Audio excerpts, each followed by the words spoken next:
I'd like to begin geometry course with introducing something that we call undefined terms. They got such name because they don't have a formal definition, but instead I explained with examples and explanations. If we want to use a symbol for the first undefined term, point, then we could write it this way. And we have to remember to use capital letters. So in this case, I wrote points A and B. We also want to remember that in geometry, a point doesn't mean an object with a size or with a weight. It simply represents a placeholder in space. Another undefined term is what we call a line. You're familiar with lines very well, but you might not know that this object is not something that we can call a line in geometry, unlike in the art class. Because by the formal description, a line is a collection of points, unlimited number of them, that indefinitely spread into opposite directions. And if I find the points between the points that I already just drew in front of you, you will see a part of the line. I'll just have to indicate that there will be no beginning, no end, and we know we could do that with the arrowheads. So once points start to change direction and stop going in strictly opposite sides, then we receive something that looks more like a squiggle and not like a line. All of those points that are sitting on the line, making it visible for us, must go strictly in 180-degree directions from each other, endlessly. Next undefined term is a set. That is simply a collection of objects.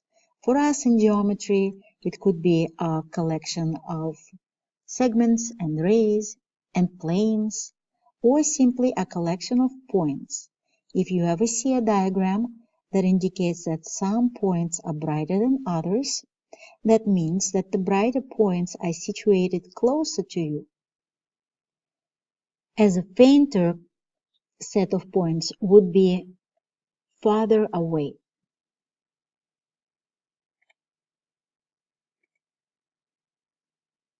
Next undefined term is something that we call a plane. A plane is also a collection of points, only these points spread in all directions, as long as they remain in the two-dimensional flat space. So you see this set of points, some of them are closer to you, others are farther away. Try to count how many there are there, so that you could see what happened with some of them as I made a plane in space visible. It appears that some of them disappear. That is because they made this plane. The only points that you could see now are the ones that were either brighter or not bright at all. They didn't blend in.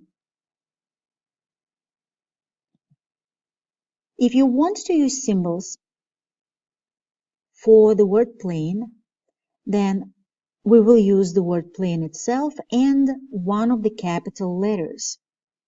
So I could say that the plane in front of you is plane Q. Well, that is the end of undefined terms for us. And first defined term would be what we call collinear points. You actually might recognize this particle that you know from such word as co-workers, and this part of the word that makes us believe that it has something to do with lines. So this is about points that belong to the same line. We call them collinear points. Consider this diagram. It is pretty obvious that points A, B, and C, notice capital letters, all belong to this line, but point E sits somewhere aside. So in geometry we say that points A, B, and C are collinear, and this would make my question about point E appropriate then. Can you say that point E is also collinear with a group of points A, B, C? The answer would be no, because if we're talking about a group of these points who are already on this line, then obviously E does not belong to the same collection or set of points. So then I'm going to ask you, can we say the same about point E and point B? Notice that now I took 2 points at a time, and even though you do not see a line going through points E and B, it doesn't mean that these 2 points cannot be collinear. The line can be drawn very easily through them. In fact, if you have absolutely any 2 points anywhere in space, then there will be always one line, and one line only, that would go through that pair of points. Unless you prove me wrong. So an example that could not be proved wrong and is simply a universal truth is something that in geometry we call with either one of the words. We say either axiom or postulate. So an axiom or postulate that I just used to state that point E and point B could be collinear describes exactly that any pair of points, like these 2 yellow points I just drew for you, can always make a line, no matter where those points are situated. So, of course, we want to mention points are plane. So I will use a set of points, and you could tell that 3 of them actually are in the same color, which means they're the same distance away. Point A, though, is a faded color. It's often shown that way to indicate that the point is actually somewhere behind that plane, sort of behind the screen.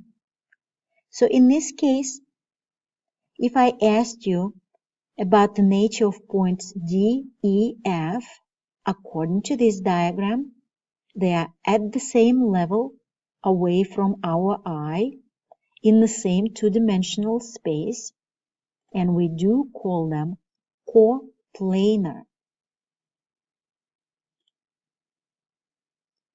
So if we wanted to describe point A in reference to points D, E, F, we would have to say that point A cannot be in the same 2-dimensional space with them according to the diagram and is not coplanar with those points. And this seems as a convenient moment to bring another example of an axiom postulate, which states that no matter what kind of 3 points you have, you always can make a plane using those 3 points. They always will be coplanar. This postulate is actually a reason why a three-legged table is a stable structure, as opposed to a four-legged table. And you could test it on the first table you see. If it wiggles, it means that there are three legs that form a plane, which is probably the floor, and the fourth leg is probably shorter.